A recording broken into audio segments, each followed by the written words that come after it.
Apa yang harus kita lakukan untuk melakukan proses integrated farming? Kita harus melakukan pertanian.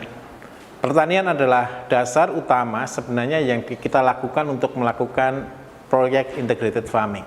Karena apa? Tanpa pertanian kita akan mengeluarkan biaya yang sangat besar untuk menjalankan satu siklus yang berkesinambungan. Seperti misal, ada puyuh, ada ayam, ada kambing, ada ikan, ada bebek. Semua ini memerlukan makanan.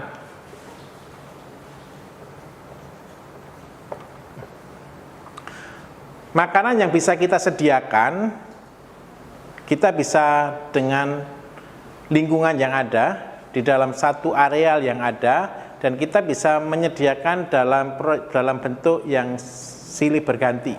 Artinya terus-menerus tanpa terhenti. Seperti misal, ketika kita puyuh yang kita butuhkan adalah jagung. Jagung kita pakai untuk pakan puyuh, jagung kita pakai untuk pakan bebek, jagung kita pakai untuk pakan ayam. Batang jagung kita pakai untuk pakan kambing. Jadi satu tanaman yang penting adalah jagung. Kemudian yang kedua, ada tanaman pendukung di bawah jagung. Seandainya ini adalah tanah, ini ada pohon jagung, kita bisa memanfaatkan sekitar tanaman dengan satu tanaman yang berbeda yang saling membantu. Kita bisa tanam di sini kacang. Kemudian yang ketiga, kacang tanah. Kacang tanah berguna untuk apa? Kacangnya bisa sebagai sumber lemak. Kemudian yang kedua, akar dari kacang tanah adalah mengandung bakteri Rhizobium dan dia sangat bagus untuk kesuburan tanah. Jadi ketika kita menanam jagung dan di sekelilingnya ada tanaman kacang, maka ini akan sangat membantu untuk kesuburan tanah di daerah tersebut. Kemudian yang ketiga, ketika kita melakukan proses tumpang sari, kita menyebutnya sebagai tumpang sari, maka hama penyakit bisa diminimalisir. Sehingga serangan-serangan hama akan sangat berkurang. Apa yang bisa kita tanamkan di tanah yang seperti ini? Setelah ada jagung, ada kacang, kita bisa tanam di sekelilingnya adalah pohon singkong. Singkong atau ketela pohon.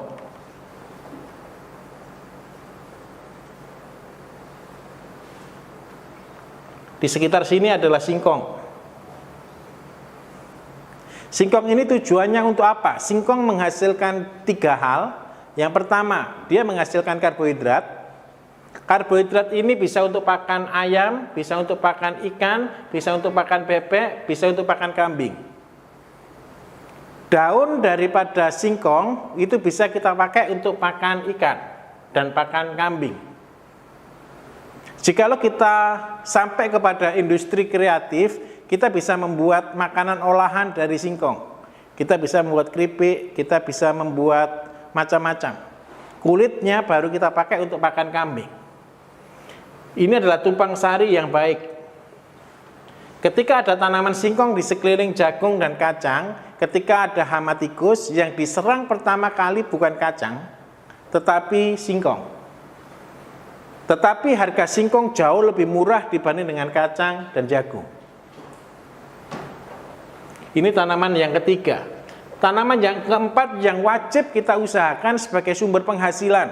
Di dalam satu komplek usaha, di dalam satu rumah tangga, mereka memerlukan setiap hari adalah sayur. Sayur ini kenapa kita harus tanam? Karena umurnya pendek. Rata-rata semua tanaman sayur hanya membutuhkan waktu antara 20 hari sampai 30 hari siklusnya. Seperti kangkung, seperti bayam, seperti sawi, itu memerlukan antara 20 sampai 30 hari. Sayur ini kita pakai sebagai sumber penghasilan harian. Kemudian yang kelima, baru kita bisa tanam untuk kebutuhan yang sangat mendesak, tapi itu tidak terlalu banyak jumlahnya. Kita menyebutnya dengan tanaman obat.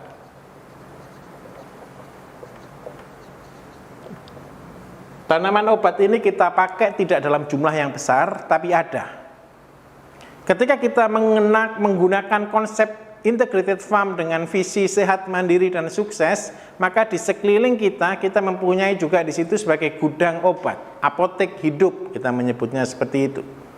Tanaman-tanaman apa yang harus ada di sana nanti akan saya jelaskan lebih lanjut.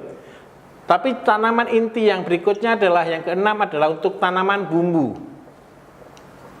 tanaman rempah. Ini adalah jenis tanaman yang bisa kita tanam di sini. Ketika tanaman ini kita tanam dalam satu lokasi, maka ini memberikan satu variasi yang berbeda, tetapi itu sangat membantu terutama di dalam mengatasi hama penyakit, insektisida, inseknya. Ini yang perlu kita lakukan. Jadi seperti misal, ini jagung, sekelilingnya ada kacang, kita bisa tanam di pinggir-pinggir semua ini, satu sisi ini kita bisa tanam dengan tanaman obat. Sisi yang lain kita bisa tanam dengan rempah. Mungkin jika tanah kita memungkinkan, kita bisa juga dengan tanaman buah. Tapi tanaman buah yang tidak boleh terlalu tinggi. Tanaman buah yang tidak boleh terlalu tinggi. Tanaman buah yang bisa mengganggu kurang bagus, seperti pisang kurang bagus, seperti sirsat, seperti srikaya kurang bagus. Tapi ada tanaman-tanaman yang bisa sangat membantu untuk tanaman obat yang wajib ada di dalam rumah tangga. Dua tanaman buah yang saya rekomendasi adalah tanaman belimbing dan tanaman jambu merah. Jadi dua tanaman ini sangat penting, belimbing dan jambu merah. Dua tanaman ini kenapa saya katakan sangat penting? Karena gaya hidup kita rata-rata suka dengan yang manis, suka yang mengandung karbo, maka kita memerlukan belimbing. Belimbing rata-rata berdasar rasa asam, dan dia penghancur lemak yang bagus. Belimbing juga dia sangat bagus untuk peredaran darah, dan dia sangat membantu kerja jantung. Itu belimbing. Ketika belimbing dikombinasikan dengan jambu merah, dia sangat bagus untuk mensuplai trombosit di dalam darah. Maka pengenceran darah itu sangat bagus, sehingga suplai oksigen di dalam peredaran tubuh akan sangat luar biasa. Dan ketika darah itu berjalan dengan normal, tidak ada penyakit yang ada di sana. Sebenarnya ada satu kata kunci untuk sehat di dalam peredaran darah. Ketika ada oksigen, di situ tidak ada penyakit. Seluruh penyakit akan mati ketika ada oksigen. Jadi penyakit itu berkembang di kondisi anaerob atau tidak ada oksigen di dalamnya. Di dalam prinsipnya ada beberapa hal yang harus dilakukan untuk pola pertanian ini. Nomor satu, kita harus membuat kompos. Semua tanaman yang kita tanam ini memerlukan nutrisi, dan nutrisi terbesar adalah kompos. Kemudian yang kedua yang harus kita lakukan adalah kita membuat satu siklus integrated, yang satu siklus pertanian yang menjadi satu lingkaran. Kita nyebutnya integrated farm.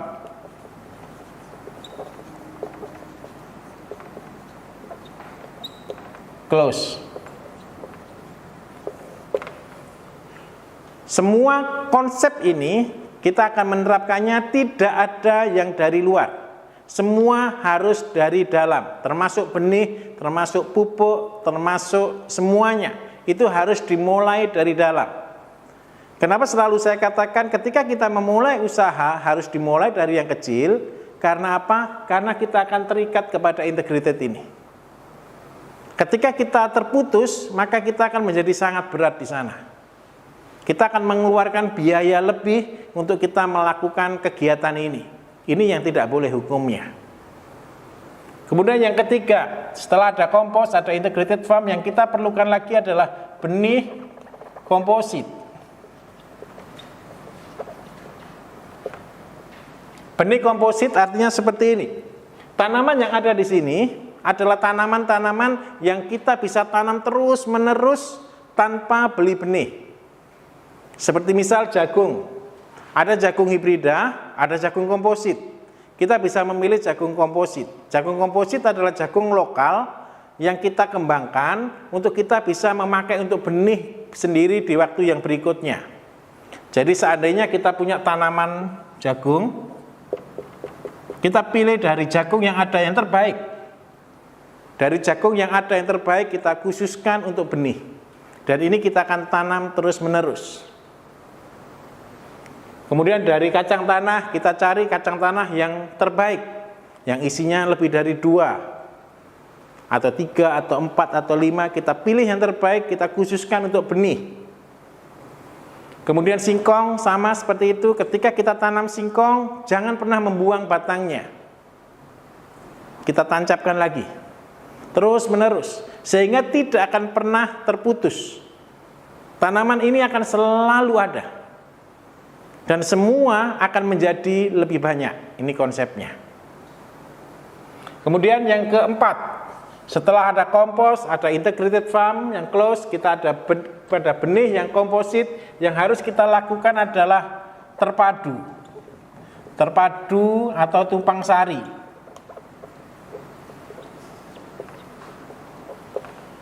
Kita harus menanamnya bersama-sama. Kita menanamnya bersama-sama di dalam satu lokasi dengan satu tujuan, semua saling melindungi. Ini mempengaruhi di cara tanam. Seperti misal, ketika kita menanam dengan siklus heksagonal,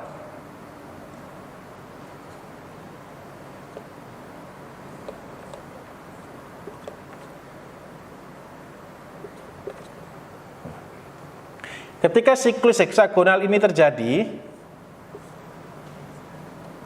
maka kita akan membuat satu pola tanam yang saling membantu.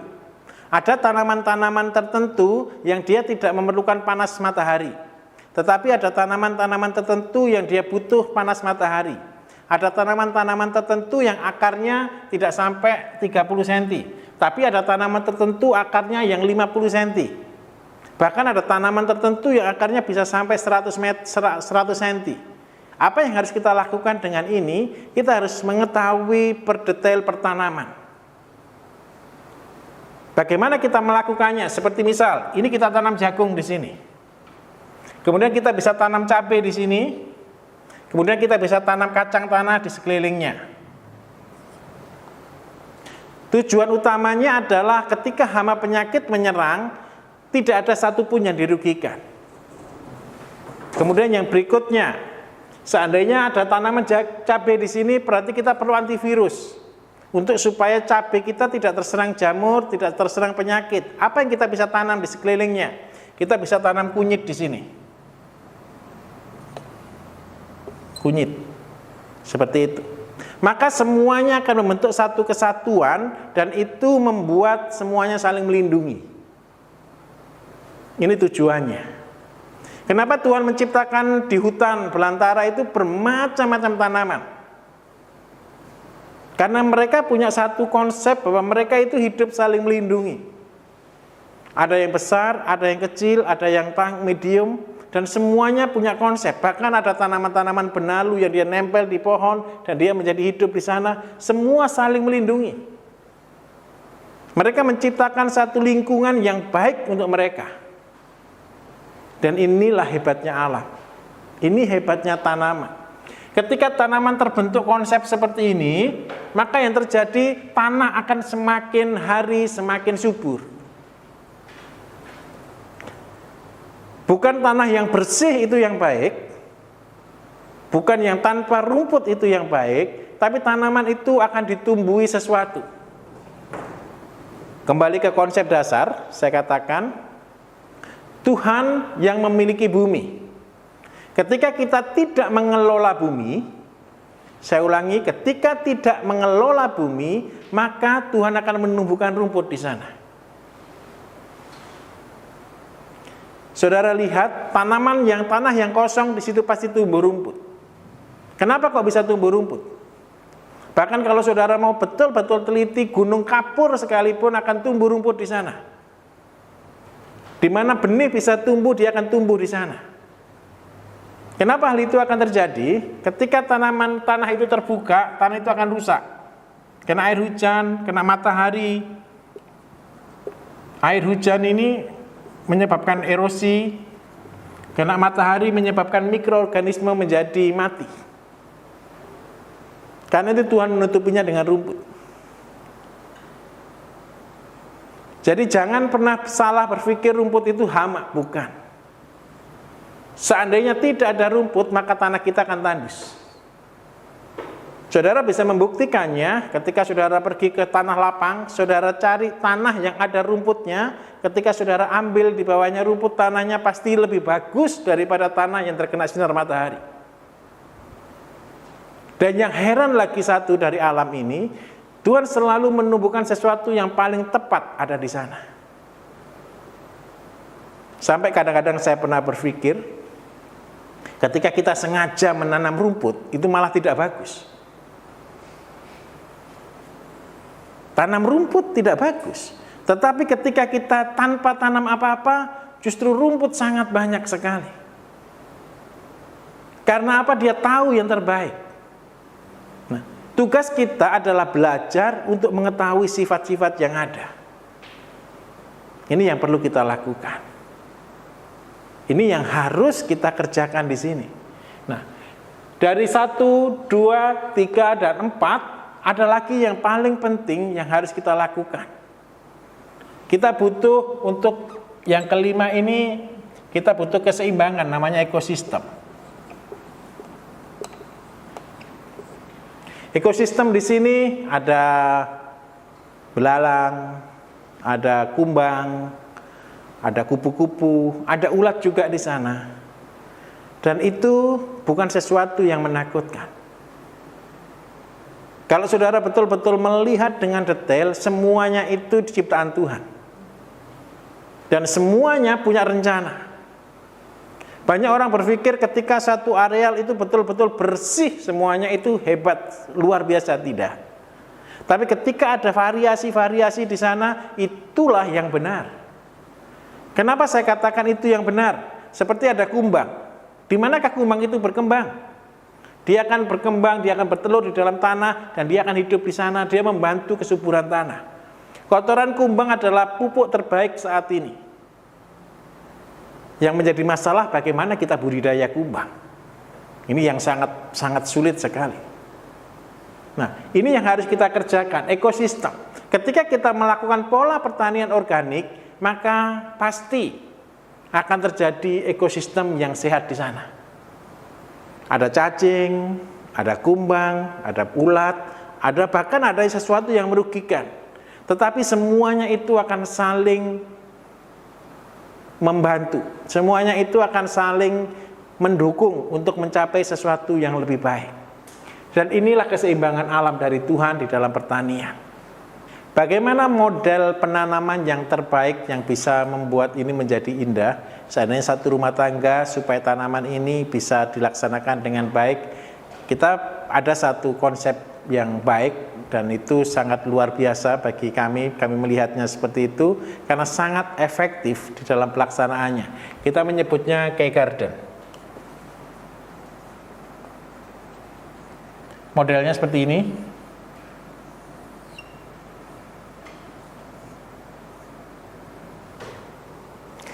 Kita akan menanam tumpang sari ada di sini. Usahakan tempat ini tidak terlalu jauh dari dapur. Karena apa? Proses pembuatan kompos kita akan lakukan di sini. Ini adalah proses untuk pembuatan kompos. Dan tanaman-tanaman yang kita tanam seperti ini di sini.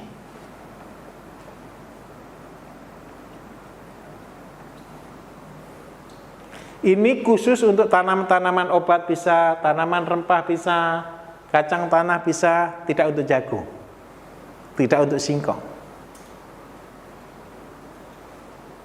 Tapi kita bisa melakukan ini sebagai sumber untuk kita buat obat, buat jamu, buat kebutuhan dapur. Dari tanah 1000 meter. Kita membutuhkan ini jaraknya 3 kali 3. 3 kali 3 meter. Jadi dari tanah 1000 meter, selain untuk ada kandang, kita butuh untuk tanaman jagung dan padi. Jagung dan padi ini adalah kombinasi, jadi kalau tidak jagung kita bisa tanam padi di satu area. Seperti di tempat kita, ini adalah tempat untuk sayur, ini adalah tempat untuk kolam. Dan kita bisa tanam jagung. Kenapa kita harus tanam jagung? Karena kita punya ternak. Karena kita punya ternak yang membutuhkan makanan. Kita punya tanah sekitar 280 yang kita bisa pakai untuk tanaman sayur. Tanaman sayur adalah tanaman yang kita pakai sebagai sumber penghasilan. Kalau seperti jagung, seperti rempah bisa kita jual, tapi itu tidak terlalu banyak.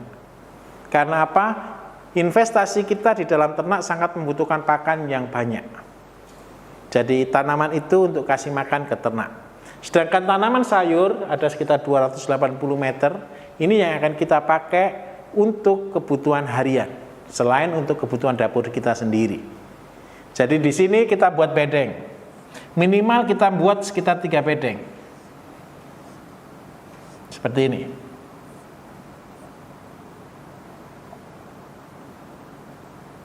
Oke. Ini barat, ini timur. Ini adalah hukumnya untuk kita menanam sayur. Sayur ini kita usahakan ditanam setiap hari. Setiap hari. Kita bisa melindungi sayur dengan tanaman juga yang bisa singkong, bisa di sekelilingnya sebagai pagar.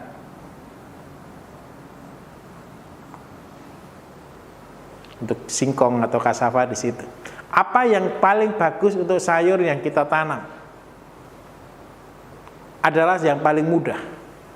Sayur yang paling mudah kita bisa tanam kangkung, kita bisa tanam bayam, kita bisa tanam sawi. Itu membutuhkan waktu maksimal 30 hari, 20 hari sampai 30 hari. Kemudian yang paling penting, sayur ini adalah kebutuhan pokok dalam satu rumah tangga untuk sayur yang paling populer. Kita bisa tanam di sini. Nah, sayur ini membutuhkan kompos.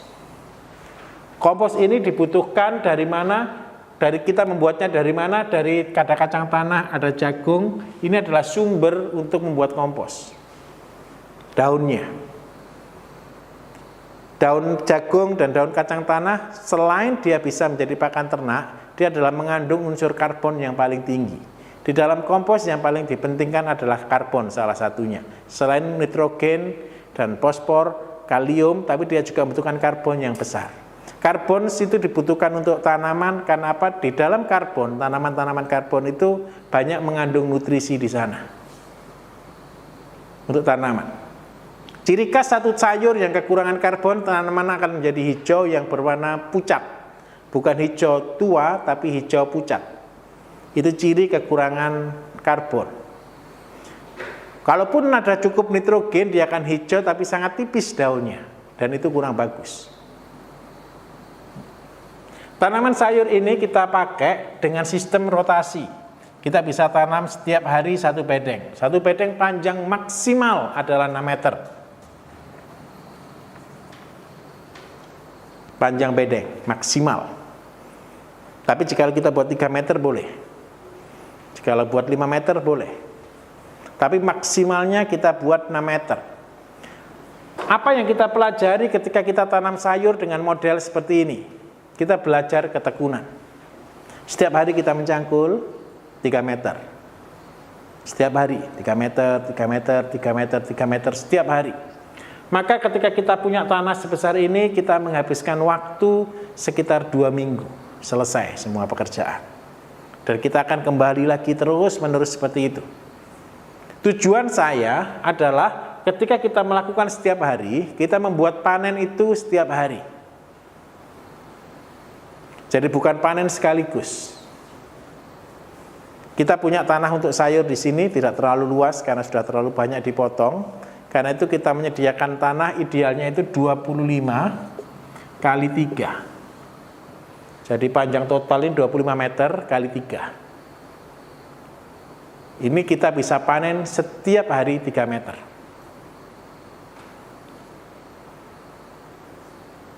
Ini yang kita bisa lakukan, dipotong jalan. Jadi 3 kali 25 adalah 75 meter, dipotong jalan ini ada 6 jalan, berarti ketemu sekitar 70 meter. Setiap hari kita bisa panen 3 meter kali 20, rata-rata 25, 21 sampai 25, maksimal 30 hari.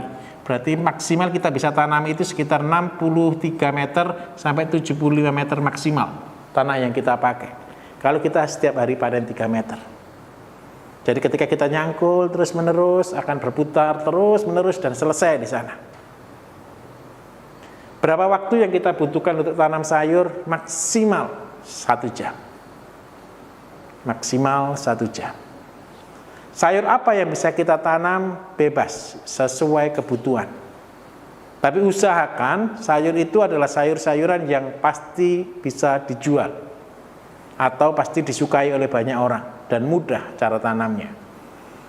Ada satu tanaman yang selalu saya tanam sebagai tanaman favorit, yaitu kangkung.